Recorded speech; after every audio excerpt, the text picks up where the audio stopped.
listening to the X-Zone Broadcast Network, www.xzbn.net. Radio's authority on the world of the paranormal and the science of parapsychology, celebrating 25 years of broadcasting. Broadcasting around the world and to the great beyond.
The X-Zone Radio Show with Rob McConnell is largely an opinion talk show. All opinions, comments, or statements of fact expressed by Rob McConnell's guests are strictly their own and are not to be construed as those of the X-Zone Radio Show or endorsed in any manner by Rob McConnell, Relmar McConnell Media Company, the X-Zone Broadcast Network, its affiliated networks, stations, employees, or advertisers.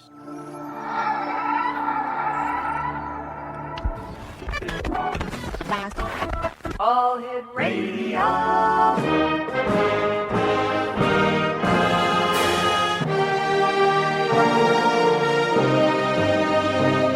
Welcome to the X-Zone, a place where fact is fiction and fiction is reality.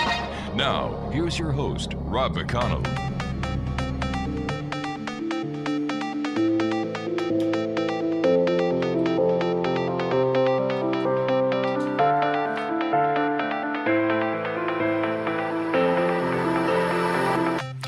Welcome back, everyone.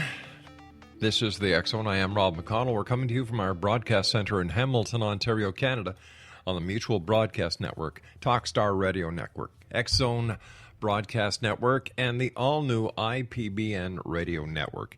If you'd like to send me an email, it's very simple, xzone@xzoneradiotv.com, on all social media sites, X-Zone Radio TV.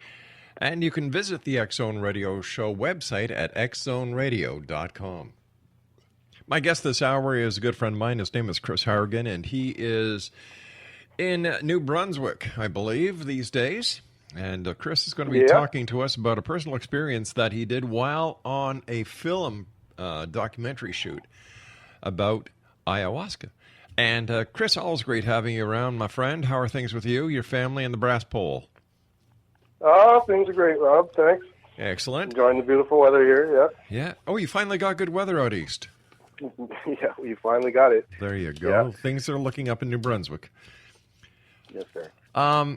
Last time you and I were talking here on the X-Zone, we were talking about your trip to South America and the ayahuasca plant. Now, this entire thing is very controversial, Chris, as you may well know. What was it like for your very own personal experience to I guess find out what it was like, and what did you experience? Well, if I can back up a bit, what I had heard about ayahuasca through different documentaries, and I was very, very interested in it. And I had a friend who I had worked on a documentary with who had, and ironically enough, about cancer. There's a lot of industry in the north that produce a lot of cadmium, and you know, it's believed that caused a lot of cancer in the region up north here in New Brunswick. So, ironically enough, this guy gets cancer afterwards, and I just heard about it, and I heard that he took off to South America. So, a couple of years went by, and I never really heard anything more about it. Then I ran into him in the street. Yeah. And he's like, "Chris, you're never going to believe this. I went down to South America. I had prostate cancer, and I went to do this ceremony, this ayahuasca ceremony." And he says, "Lo and behold, the cancer's gone." So, of course, that would pique your interest.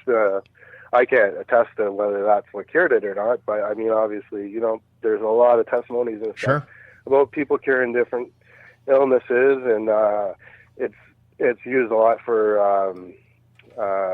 treating addictions and different ailments, all sorts of different ailments. But here's the kicker. It is the most psychoactive drug on the planet. Like, there's nothing that even compares. And I can say that now through my own experiences. So what had happened is I became very interested, and then through different synchronicities and whatnot, like there was a show being developed about a man. He's an actor on a very popular Canadian show. He had a stroke due to, in his opinion, it was due to anti-inflammatory he was taking for some psoriasis. Oh my gosh. That he had. Yeah. So the show originally was just about this guy going around the world and getting blasted with these different shamanic drugs. And so, but after the stroke, it became much more about healing and looking at this as possibly like a medicine that could help him, because obviously there have been some damage in his brain. So he called me after we had worked on a season of their show together. And we had just finished. It was like a Friday, and Tuesday he called me. He was like, "Chris, it's a go. We're going. I'd like you to come make this film with me." All right, Chris, let's hold it right there. We've got to take our first break. Exo Nation, Chris Harrigan is our special guest. And we're talking about New Age medicine, ayahuasca, and is Big Pharma holding back on all of us so that they can make much more money? This is the X Zone. I am Rob McConnell. Chris Harrigan and I return on the other side of this break. Don't go away.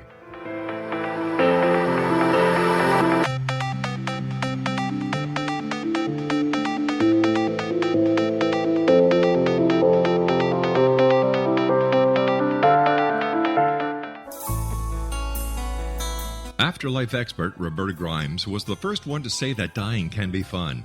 Now her best-selling book, The Fun of Dying, is available in stores worldwide. So if you wonder whether death ends life, how it feels to die, or what heaven might be like, The Fun of Dying was written for you. And if you have always been afraid of death, or if you worry that your life has no meaning, let The Fun of Dying ease your fears and bring new meaning to your life. Nothing said in The Fun of Dying is based on the teachings of any religion. Instead, Roberta draws on evidence to explain how death happens, how it feels, and what comes next. A lot of the best death-related evidence was produced in the first half of the 20th century. When it is put together with recent discoveries, it tells a consistent and amazing story. Roberta Grimes blogs and answers questions at robertagrimes.com. Her wonderful book, The Fun of Dying, is available on Amazon and at stores worldwide wherever books are sold. You're listening to the X Zone Broadcast Network, www.xzbn.net.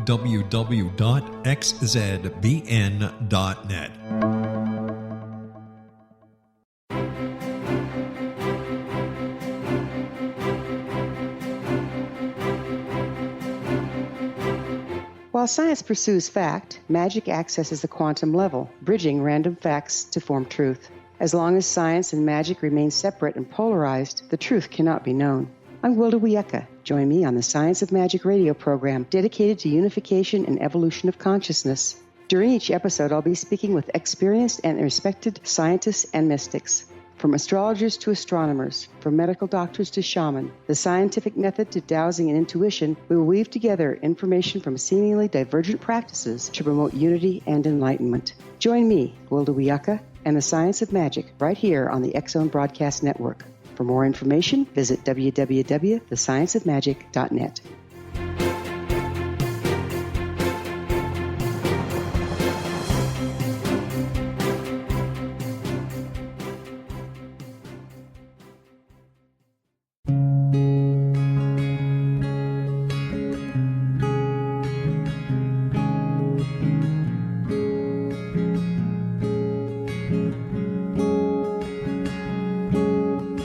Linnea Starr began to demonstrate a metaphysical connection to the spirit world as a little girl.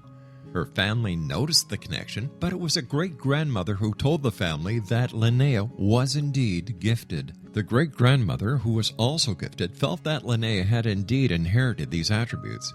It has been noticed that oftentimes such things are passed down through the generations. Linnea was also born with a caul, a thin white membrane across a newborn's face. Legend has it that if the baby is born with this caul, the child will have second sight, or what we call psychic abilities. Linnea Starr does past, present, and future, and has the gift of prophecy. It is written within scriptures that if you are able to give factual information, and prophecies indeed come true, the gift indeed comes from the divine realm. Linnea Starr does large interactive groups as well as private gatherings. For more information on Linnea Starr or to contact Linnea for a one-on-one consultation, visit her website at www.linneastar.com. That's www.linneastar.com.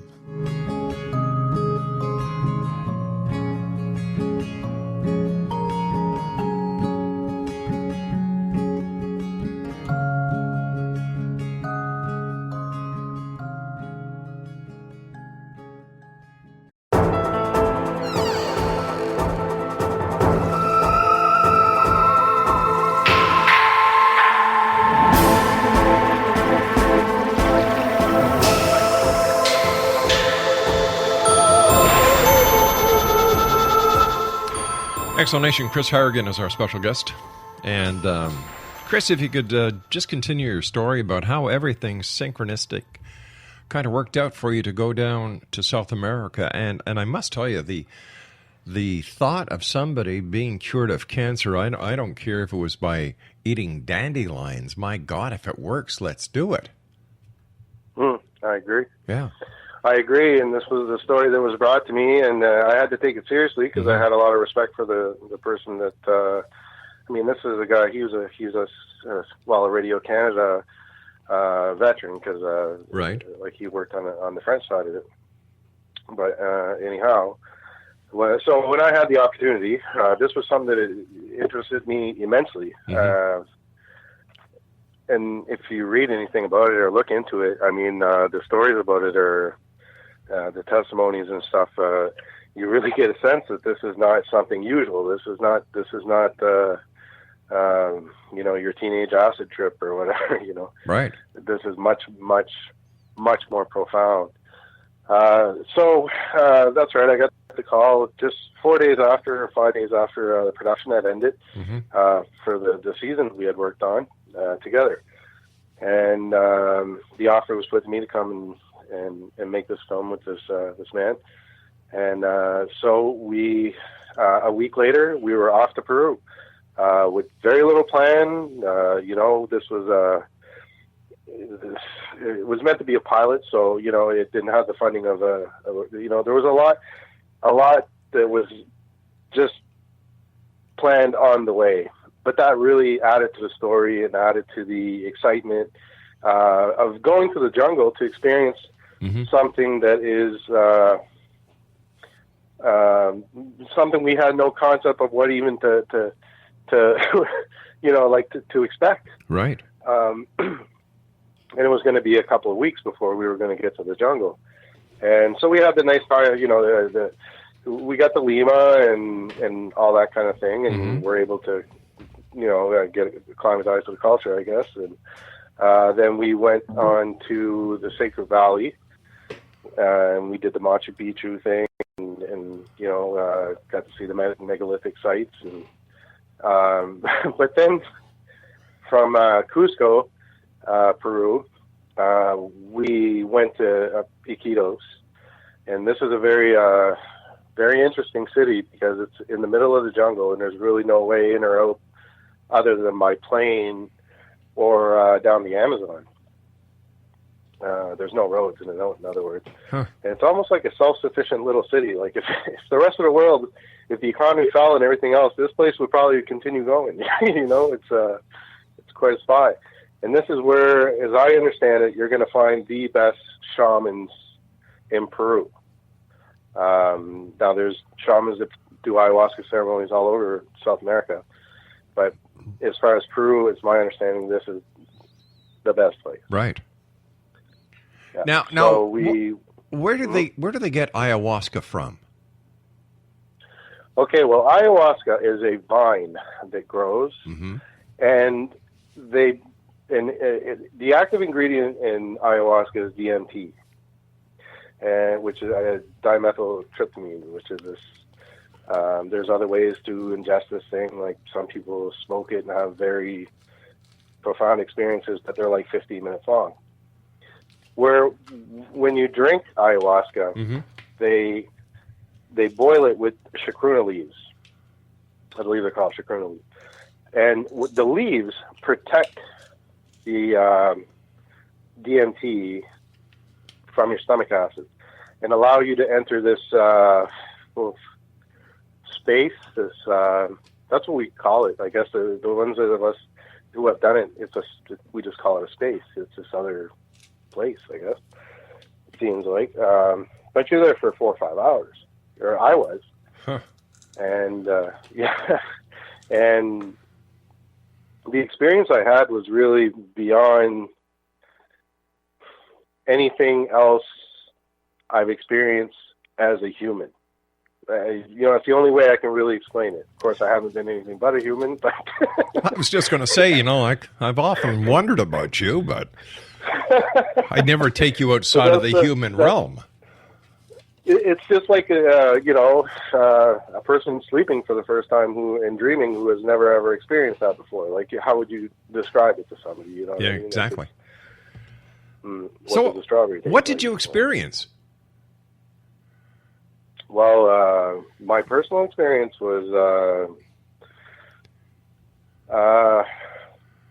well, to be honest, like, again, do you mind if I just back up a bit? Not at all. Yeah, we got to Iquitos. Iquitos was, there's a place called the Bailin Market where you can just get just about any, it's a very unique place. I've never seen a place like Iquitos. And we were exposed to suddenly all sorts of plant medicines and stuff that are readily available on the market, at the market. You can just buy it, such as San Pedro, such as ayahuasca, such as tobacco, and all sorts of different, even boa oil, like boa snake. Yeah. Just crazy Amazon jungle stuff that I had never really experienced. But the reason I wanted to back up is because the day that our star here did ayahuasca, he first did this frog venom, they call it cambo. Right. Where they burn 3 holes into you and put frog venom on it. And it makes you sick, like violently sick. And the purpose of this is apparently it creates antibodies. It forces your body to create antibodies. So you're sick for about a half hour, then they take it off, and you quickly come back. But what was astonishing was I watched the psoriasis disappear during that half hour on this guy, which you wouldn't expect. And then from that very night is when we went and filmed him doing the ayahuasca. And that in and of itself, watching somebody go through this experience is quite a thing in and of itself, because you watch them just go somewhere else. You know, you can really tell that they're no longer in the room with you, like they're somewhere else. And so the next day after I interviewed him and stuff, and his answers were just like, you know, like he wasn't afraid of death anymore. He realized we were all one, and all the kind of things that you hear from sages and different, you know. Right, people who have been on the other side and come back. Yeah, like holy people or, you know, whatever. Excuse me. Sure. So I was so that day we went back to town, and our liaison was there. He made DMT, so I was like, I have to at least have a little taste of this before I commit to 4 or 5 hours of this, you know. And that was an experience. The second I smoked this stuff, it's like reality just vibrated away. Fractals and I don't know, like spirits and just things that like it's strange to talk about because you've never had an experience like that till you do it. You know, and to anybody who hasn't done it, you know, it would just sound bizarre. But to anybody who has done it, they completely understand. So when I went through that experience, at the end of it, it showed me this wall, and it said basically, the next time you're here, if you choose to, we'll bring you through this wall, and this wall is death. So we'll bring you to see what's on the other side of death. And and then raindrops started falling. I didn't know there were raindrops at the time, but it was just heavy Amazon rain on a tin roof, and that's how I kind of came back to this world. So, so how long were you gone for? So that just lasts like 15 minutes. But when you're in that space there, time is kind of irrelevant. Like it's not like time here. Like it could seem like 100 years went by. Wow. Yeah, it's just altogether different. It's just like another world that you can't really explain. So 2 days later is when I was to do the ayahuasca. So we had already filmed our star doing it and stuff. So this was kind of us just our almost reward, you know, our night. So myself and cameraman and our star, we were with some other people who became a big part of the trip because after this night, we actually got an extension and stayed another week. But we didn't know this at the time. And, you know, it gets late, it gets dark, you're all talking, you're in the middle of the jungle, there's no toilets, you're just in a hut covered with mosquito netting. So wait a second. There's no hamburger place. There's no McDonald's. There's no Kentucky Fried Chicken. There's no Tim Hortons. No. Internet? Not even the internet? Well, you know what? No internet. Nothing. My God. Like, I mean, like we went down the Amazon for about 40 minutes, and then we get to this little town, and you go in these motor cars, because there's no cars there. Everybody drives these motor cars or motorbikes, but no cars. You don't see that. You'll see a whole family on a motorbike, though. It reminds me of the old Dr. Seuss book where everybody was on top of everybody else on this bicycle. Hey, listen, Chris, you and I have to take our news break at the bottom of the hour. Thanks so much for joining us. Always great talking to you, my friend, on air and off.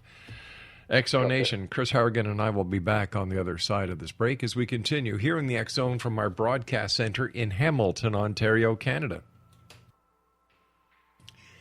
Now, for all the members of the X-Zone Nation around the world, if you go to www.xzonetv.com, you'll be able to watch Season 1 of the X-Zone TV show. We have 12 episodes up there, all commercial-free.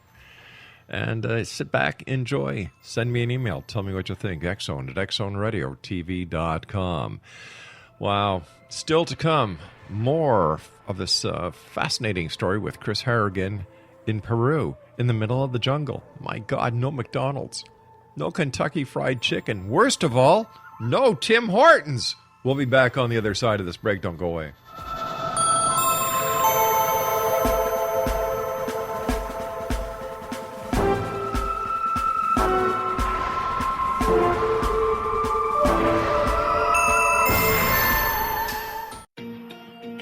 Wouldn't you love to know the secret to everything? Well then, meet Dr. Kimberly McGeorge and her cutting-edge breakthrough knowledge that combines science with possibility. Dr. Kimberly brings real-life answers and healing to those open to alternative solutions. She teaches solution-based programs and classes that will change all areas of your life forever. Specializing in conscious creation, intuitive readings, and energy medicine, you can rapidly shift health, relationships, business, and money and abundance challenges quickly. Receive her best-selling book, Secret to Everything, at no cost by going to secrettoeverything.com/X-Zone. That's right, transformation can start now. Just go to secrettoeverything.com/X-Zone and receive Dr. Kimberly's book for free. You're listening to the X-Zone Broadcast Network, www.xzbn.net.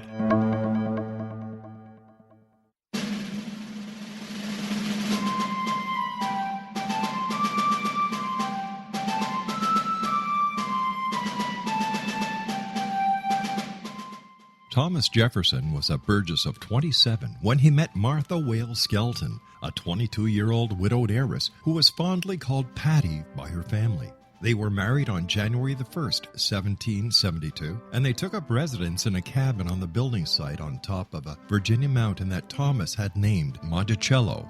As Thomas and Patty slowly built their first version of the great house at Monticello, the Revolutionary War was heating up. Patty, with difficulty, bore 5 children, but only 2 girls survived. Thomas's political career developed to the point where he was often away from home, but after he authored and signed the Declaration of Independence in Philadelphia, he resolved never again to leave his wife. He was elected the governor of Virginia, just as that state became the Revolution's last battleground. The Revolutionary War ended in 1781, and Thomas gladly retired altogether to my family, my farm, and my books. But Patty continued to want to bear her treasured husband a son, and late in the summer of 1782, she died of kidney failure at the age of 33, 4 months after having borne yet another girl. Thomas was so devastated by her death that he never remarried. He mourned her for the rest of his life, even as he helped to frame the peace in France and then became the first Secretary of State, the second Vice President, and the third President of the United States. This story is true. Thomas Jefferson was such an obsessive letter writer and record keeper that we know where he was and what he was doing nearly every day of his adult life. Every significant thing he says in My Thomas comes from his contemporary writings. My Thomas by Roberta Grimes is now available at Barnes & Noble, Costco, Target, Books A Million, Hudson Booksellers, Kmart, Walmart, Sam's Club, Walgreens, CVS, and online at Amazon.com. You can visit Roberta Grimes online at www.robertagrimes.com.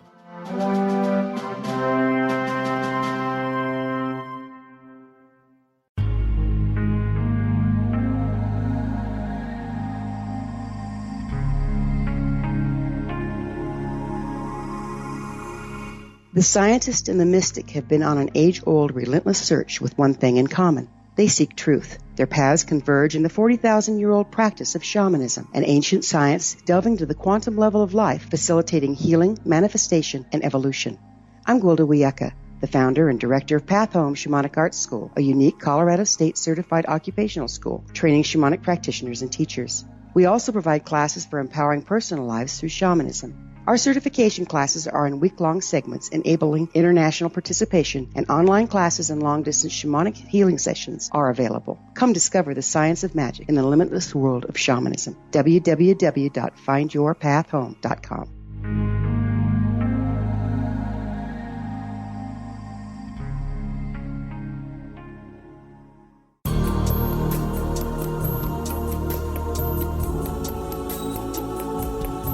Unwilling to be the government's deadly assassin, gifted psychic Kahara Mitchell went AWOL and ended up buried under rubble in the wake of a great tsunami. She regained consciousness far from Earth on the medical ship of a Daguerrean intergalactic fleet. Has she been rescued or abducted by aliens? The Chalice of Carrie, Kahira O'Donnell's latest paranormal science fiction romance, is the passionate story of an Earth woman and her destined mates, twin kings from another galaxy. Kahara uses her gifts fighting alongside Lords Rom and Ra in a war that will determine the destiny of galaxies. The Chalice of Carrie by Kahira O'Donnell is now available at KahiraO'Donnell.com or at Amazon.com.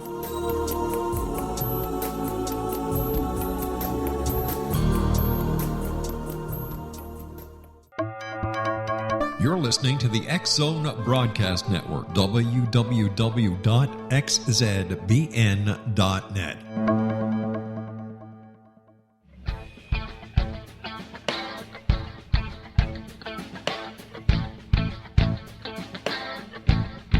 What Happened in Benghazi is revealed by Nicholas Genix, author of Obama, Islam, and Benghazi. He informs the American people that President Obama deceived them by advocating a strong foreign policy prior to the 2012 presidential election, and Hillary Clinton supported this deception.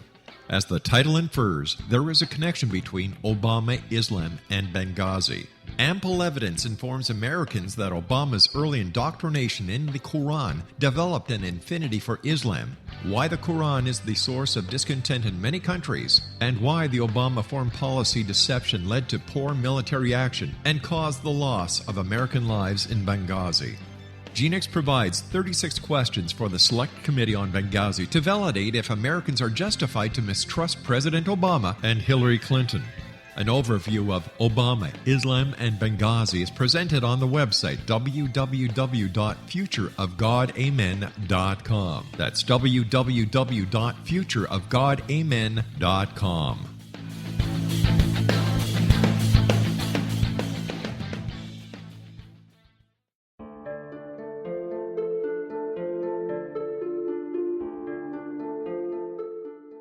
Annie Callahan, dedicated to negotiating a position for Earth within the Daguerrean Coalition, had trained for 3 years to become an Earth ambassador. Yet, the very eve of her arrival at the capital ruling planet, she is claimed as destined mate to an oversized, mating-maddened vamp who swears he will never release her. Lord Aztaran, king of the Macian sector, has waited over 900 years for his destined mate. Having found her as an alpha vamp, he is unable to relinquish Annie, virtually holding her hostage until he can claim her. Yet Macians cannot survive without their mate's love. How could he strip her of her citizenship, her ambassadorship, and her freedom and expect to win her heart? With All That I Am by Kahira O'Donnell is the latest book in this exciting series, The Daguerrean Chronicles, guaranteed to keep readers coming back for more. With All That I Am by Kahira O'Donnell is available on Amazon.com and KahiraO'Donnell.com.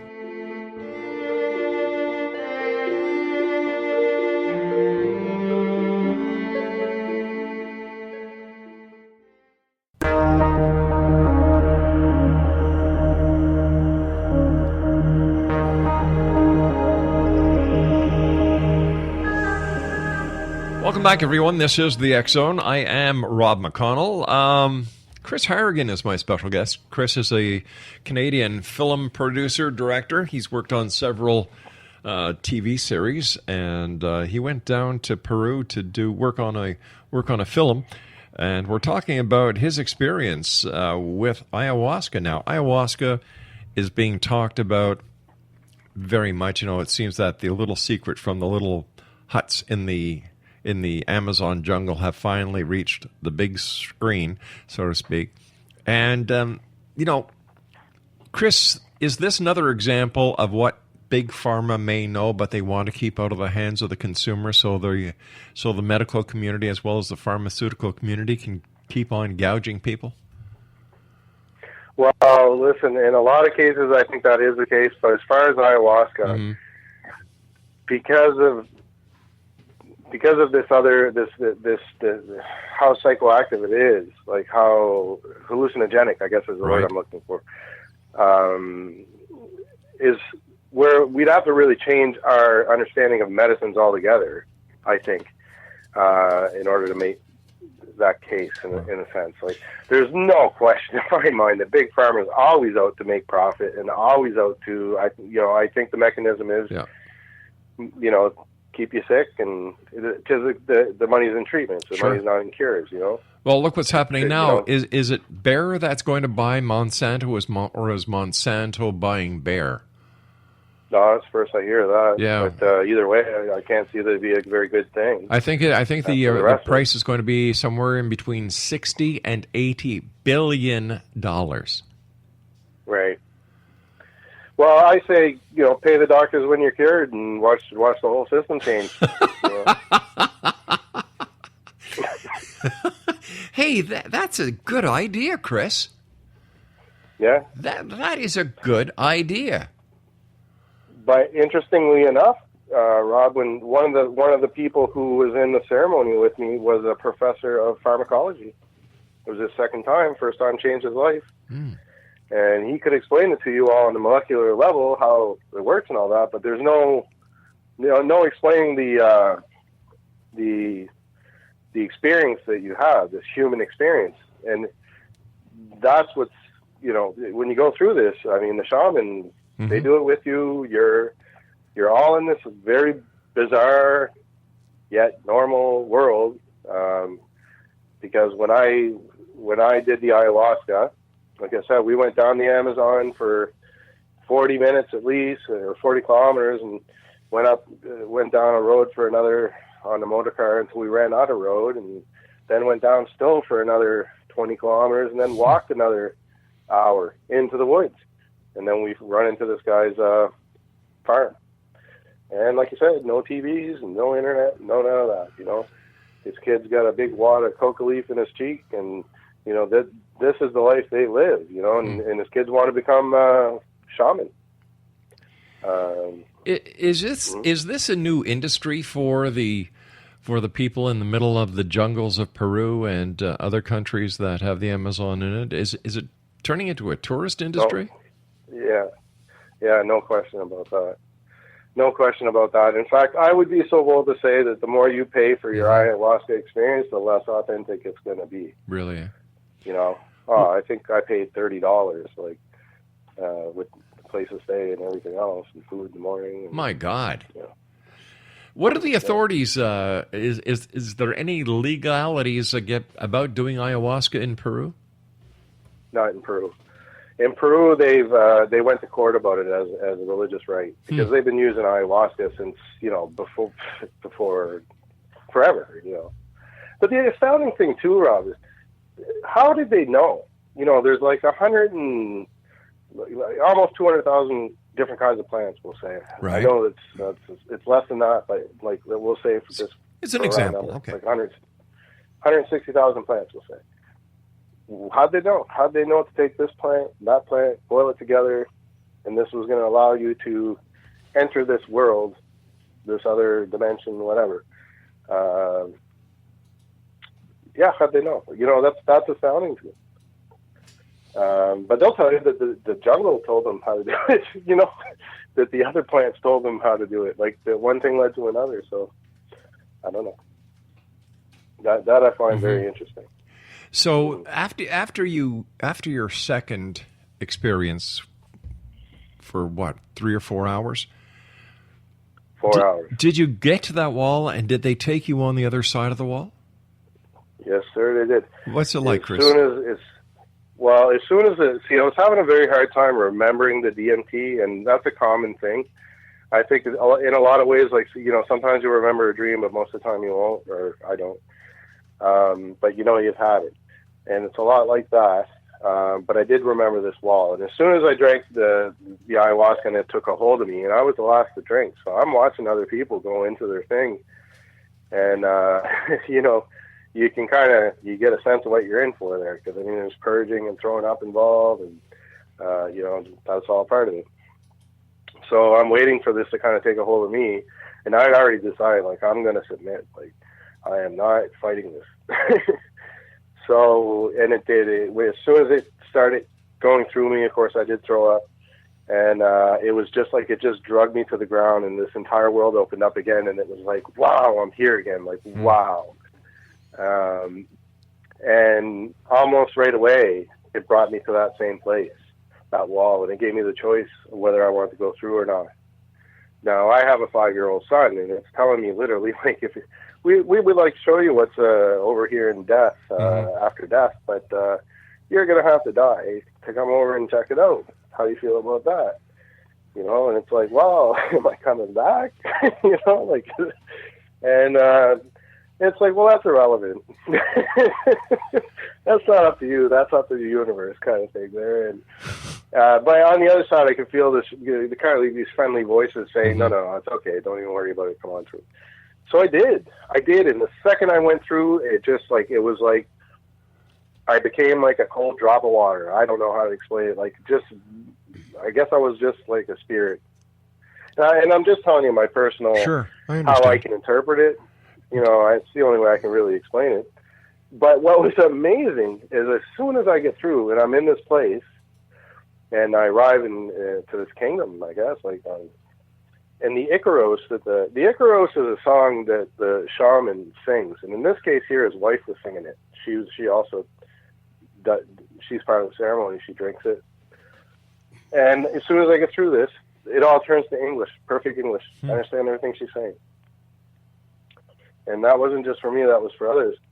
I was explaining later that that's common because there's no language barriers in this work in that place.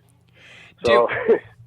While you were on the other side, while you were experiencing this in the spirit world, were your senses aware of anything about, for example, temperature? Were there any smells? Were you able to touch anything? No, I don't remember being able to do any of that. I remember just kind of being brought around, almost like a tour, and being taught. Like, you know, I'm seeing different souls in different states. Some are ready to come back, and some aren't. So the whole reincarnation thing, that's what it told me happens, or that's what it showed me. I had no notion one way or another. It didn't, you know. And, right. But it also showed me, you know, souls that weren't ready to come back, and they're stuck in grief, or, you know, different things. There were some that were stuck in like a repetition, like they would build a boat. I remember this clearly. Like this, they'd build this boat, and then the boat would just reset, and then it's just go and build it again, and this went on over and over. There was other interesting things, like it showed me like a boat that got caught in between the road, which was kind of like Venice, I guess you would say, you know, like there was roads in this place, like it was like a kingdom. And this is one time I felt my body. It's almost like it brought me back to feel what was going on, just briefly. But I watched how it would go around the boat in order chip away in the walls around the boat in order to get it free, so without prejudice or anything. And as it's doing that, I feel it tapping in my arm. You know, like it was removing a blockage. That's what it was showing me.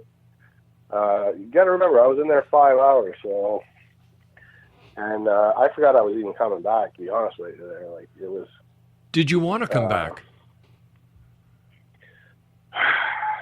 Yes, because one of the final visions I had was of me and my son, and I remember it very clearly. It was very beautiful, almost like a picture of me holding my son. There was a mountain backing, and it told me, you know, to carry on with my journey, that I was doing a good job in life, which was refreshing. Not everybody gets that. You know, ayahuasca is known to kick your ass too. There, you know. Yeah. What were some of the reactions of the other people that were there? Did anybody have a negative experience? Yeah. There was a girl from France, a young lady, and she had seen a lot of monsters and stuff, but what it boiled down to was she had bought a trinket, an ayahuasca vine trinket. Right. And ayahuasca told her that was made by a child in captivity. Oh my God. And not to encourage that. It almost sounds as if Chris, that the ayahuasca is a truth serum. It lets you see who you are. It lets you examine yourself, and prepares you for the next part of this trip that we call life. Yeah. Like, to be honest, Rob, it's taken me. This all went on last. We left in July. It's taken me a year, like, to really digest everything that I was shown. Mm-hmm. Like that the young lady I was just telling you about. The what was frustrating to her was ayahuasca also said, but it's not for you to fix. Just don't encourage it. You know, it's not up to you. Because that was one of the lessons it told me too. That was very counterintuitive. Because when I see injustice, I want to get there. I'm the first there with a sword, and I want to fix it. But what it said was, although that's what your instinct is to do, you're actually adding to the conflict.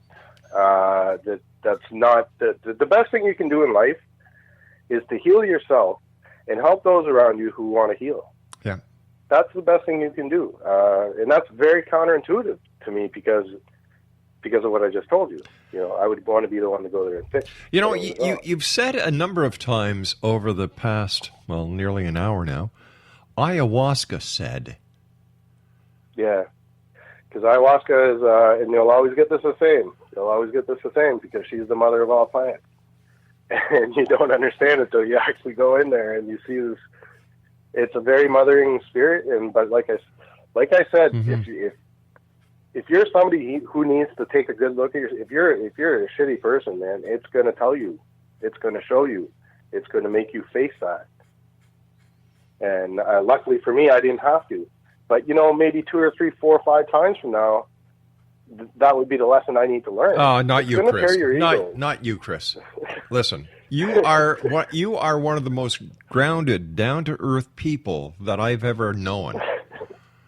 Well, thank you. That's a great compliment. Well, that's the truth, my friend. That is the truth. Yeah. Well, maybe that's why we get along so well. I like to think so, Chris. I really do. So is it possible then, Chris, the vision or the connotation of Mother Nature could actually be the ayahuasca? Can you say that another way? Like, sure. I'm not quite sure. Okay, you know how Father Time, Mother Earth, Mother Nature?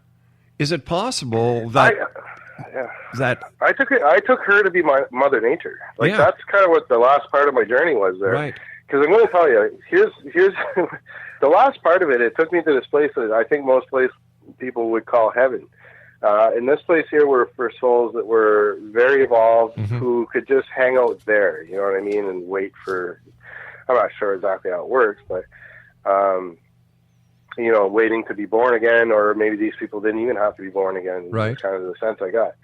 But in that place, I saw ayahuasca. I saw this beautiful jungle lady just creating through love. Like, just birds were flying out, and that's what the sense I got was that she was the embodiment, the spirit of all living life on Earth.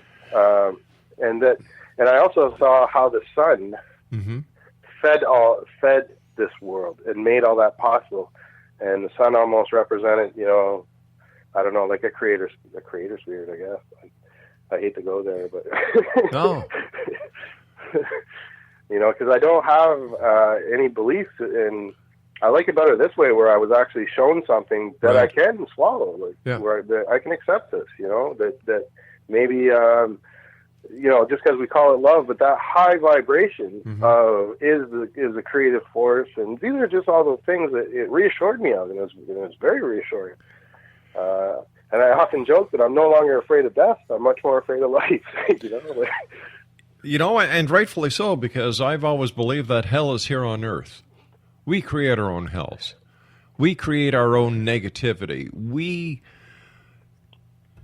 seem to see the worst of the worst in preparing us for a better tomorrow. And the example of the sun feeding the planet, it is so true. Without the sun, this planet would die, and without the loving, nurturing care of a mother, this planet would die.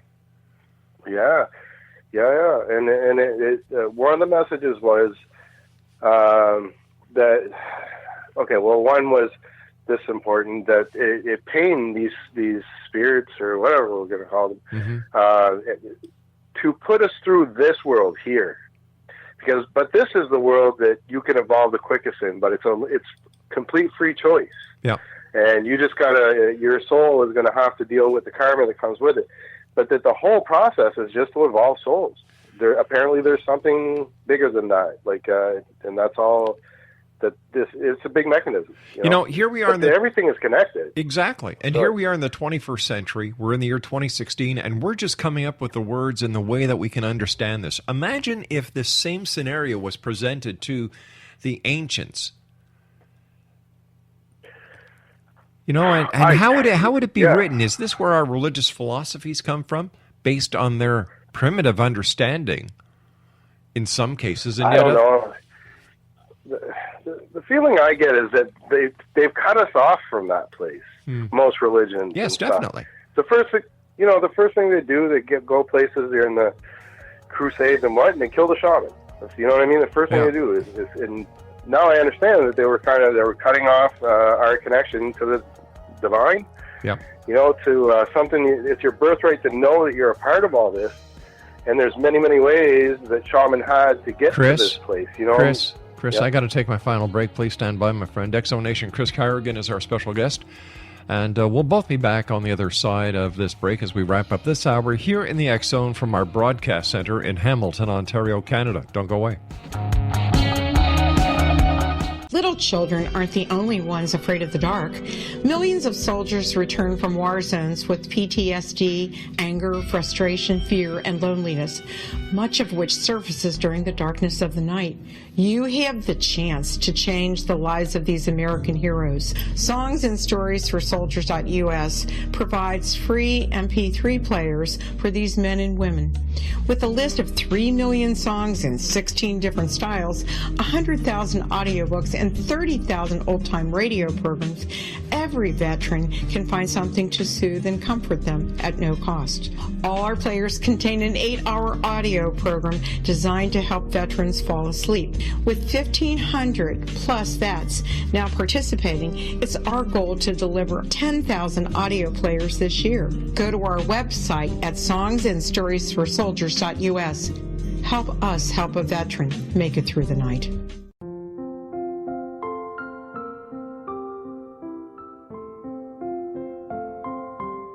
I am Dr. Carl O'Helvey, founder, president of a new cancer foundation focusing on evidence-based physical, mental, and spiritual interventions, including natural cancer cures, prayer, meditation, affirmations, nutrition, and other related holistic cancer prevention and cure modalities.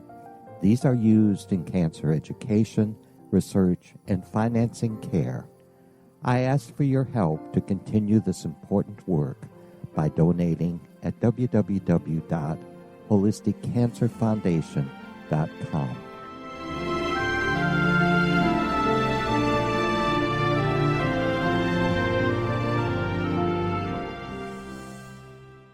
You're listening to the X Zone Broadcast Network, www.xzbn.net.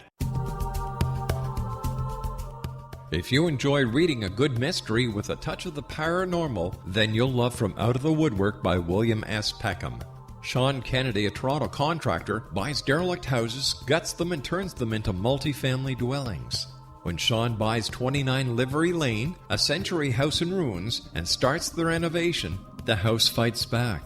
He is visited by ghosts of owners past. His visions are triggered by touching an oak mantle, reading a faded letter, opening an old locket, or opening a brand new casket in the basement.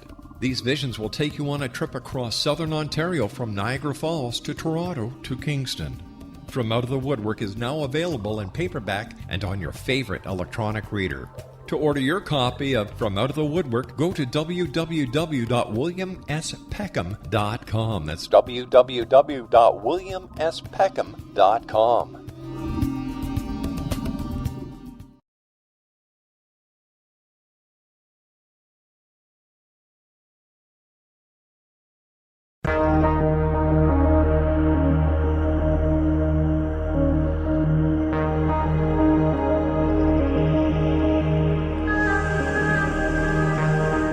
You're in the X Zone. My name is Rob McConnell. My guest this hour is Chris Harrigan. And first of all, Chris, always great talking to you, my friend, on air or off. Let's just finish up your experience and your trip down to Peru as you experienced ayahuasca firsthand.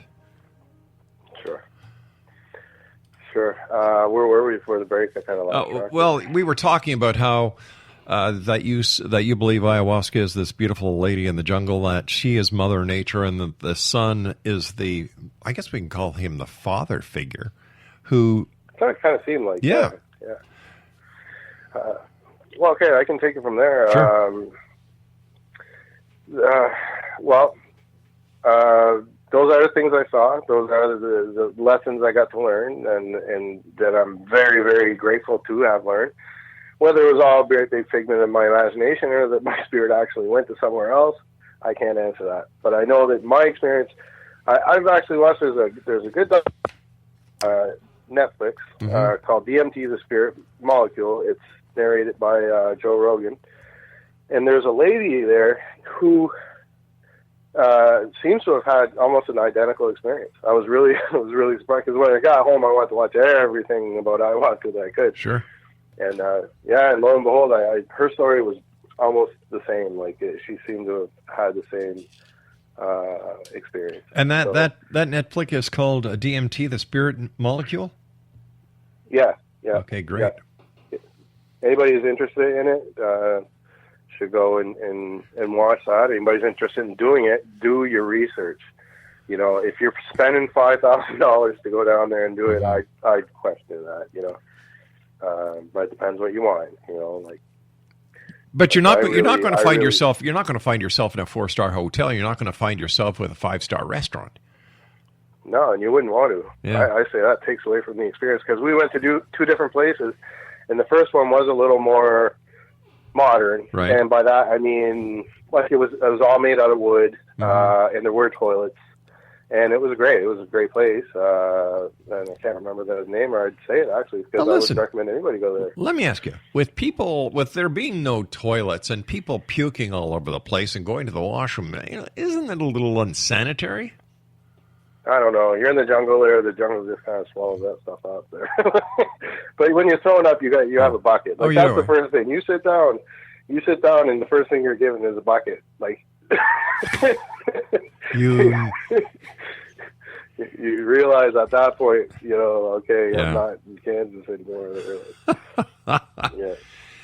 Hey, Chris, first of all, I want to thank you again for joining us, and we've got about 60 seconds left. What would you like to leave the audience with tonight? What are your words of wisdom? Well, my words of wisdom would be, I think, if you're ready for this, go and do it. And the one thing you'll probably realize is I think humanity is at a point where it would really benefit to know about this. That's how I would end it, yeah. And if you're tromping through the jungles of Peru and you see a tree with the initials CH was here on it, Chris Harrigan was there. Chris, thank you so much for joining me, my friend. Always a great pleasure talking to you, and give my best to your son. Okay, thanks for having me, Rob. Bye-bye now. Exonation, Chris Harrigan has been our guest this hour, and I'll be back on the other side of this commercial break with the news as we continue here in the X Zone from our broadcast center in Hamilton, Ontario, Canada.